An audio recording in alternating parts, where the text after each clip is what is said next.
Hello বন্ধুরা, দেখো আজকে আমি একটা ভিন্ন রকমের আমের মালপোয়া করে তোমাদেরকে দেখাবো। তো দেখো, সবার প্রথমে আমি এখানে সুজি দিয়েছি, ময়দা দিয়েছি, চিনি দিয়েছি, অল্প ঘি দিয়েছি। আর দেখো এই আমের তোমার হচ্ছে আম থেকে আমের রসগুলো আর তোমার হচ্ছে আমের পাল্পগুলো সব বের করে নিচ্ছি। এগুলোকে সব আমাকে একসঙ্গে মাখতে হবে, মেখে জল দিয়ে একটা ব্যাটার তৈরি করতে হবে।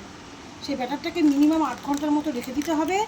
তারপরে তেল গরম হয়ে গেলে যখন সব কিছু সেট হয়ে যাবে, তারপরে এই মালপোয়াগুলোকে সুন্দর করে ভাজতে হবে। এর মধ্যে তুমি কিশমিশ দিতে পারো, চাইলে পারে তোমার ইচ্ছা মতো কাজু বাদাম দিতে পারো বা নারকেল কুড়ে দিতে পারো, যেটাই দাও না কেন খেতে কিন্তু যথেষ্ট ভালো হবে। তো দেখো, আজকে আমি এভাবে মালপোয়া তৈরি করছি। তোমাদের যদি এই রেসিপিটা ভালো লেগে থাকে তাহলে অবশ্যই নিজের বাড়িতে করো। কারা কারা এই রেসিপিটা আগেও করেছো সেটাও আমাকে কমেন্টে জানাতে পারো। তো এই আম দিয়ে কিন্তু যেহেতু শেষ হয়ে যাচ্ছে, এখন শেষের মুখে চলে আসছে, তো আম দিয়ে এখন বিভিন্ন রকম কিন্তু আমরা পিঠা করে খেতে পারি। যেমন আমের মালপোয়া তৈরি হয়, আমের পাটিসাপটা তৈরি হয়, আম দিয়ে তুমি চাইলে পরে গোকুল পিঠাও করতে পারো। মানে বিভিন্ন রকম আম দিয়ে কিন্তু পিঠা করা যায়। তো যাই হোক, আজকে আমি দেখো এটাকে এখন ভালো করে মেখে নেব। আম তার সঙ্গে যে সুজি, ময়দা, তোমার চিনি আর ঘি দিয়েছি, সবগুলোকে আমি একসঙ্গে মেখে নেব। মেখে নিয়ে জল দিয়ে ভিজিয়ে রেখে দিচ্ছি, যেটা আমি বললাম। ভিজিয়ে রেখে 8 ঘন্টা রেখে দেবো। তারপরে কিন্তু আমি মালপোয়া যখন ভাজবো তোমাদেরকে দেখাবো। তো এই হচ্ছে আমাদের আজকে আম মালপোয়া রেসিপি। তো তোমরা দেখতে থাকো। আমি এটা মেখে নিয়ে সুন্দর করে 8 ঘন্টা রেখে দিব।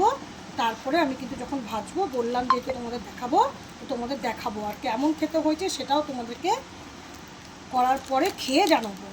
তো ঠিক আছে বন্ধুরা, তো আমি এই যে দেখো সুন্দর করে মেখে নিলাম। এর মধ্যে আমি এখন কিছুটা জল মিশিয়ে দেবো।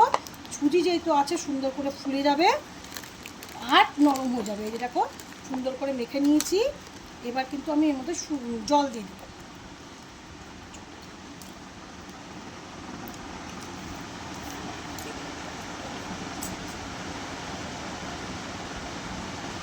এই দেখো বন্ধুরা, আমি কিন্তু এর মধ্যে এখন এক এক করে জল দিয়ে দিচ্ছি। বেশ কিছুটা পরিমাণ আমি এই যে জল দিয়ে দিলাম। এবার এটাকে সুন্দর করে একটু গোলা টাইপের করে নিই।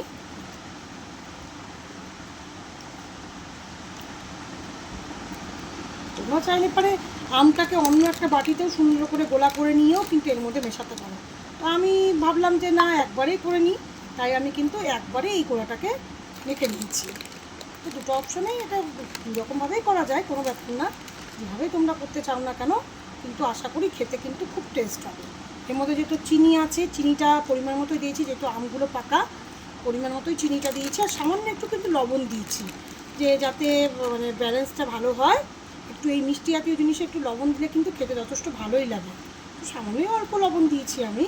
তো দেখো আমার কিন্তু অলরেডি গোলা রেডি হয়ে গেল। তো যেহেতু সুজি আছে, প্রথমেই বললাম এটা কিন্তু কিছুক্ষণ ভিজিয়ে রাখলে, জলের মধ্যে যেহেতু জল দিয়েছি, এখন ভিজে থাকলে কিন্তু তোমরা জলের পরিবর্তে দুধও দিতে পারো এর মধ্যে। কিন্তু আমার কাছে যেহেতু দুধ নেই আজকে, তাই আমি এর মধ্যে শুধু জলই দিচ্ছি। তো বন্ধুরা, এটা সেট হয়ে যাক।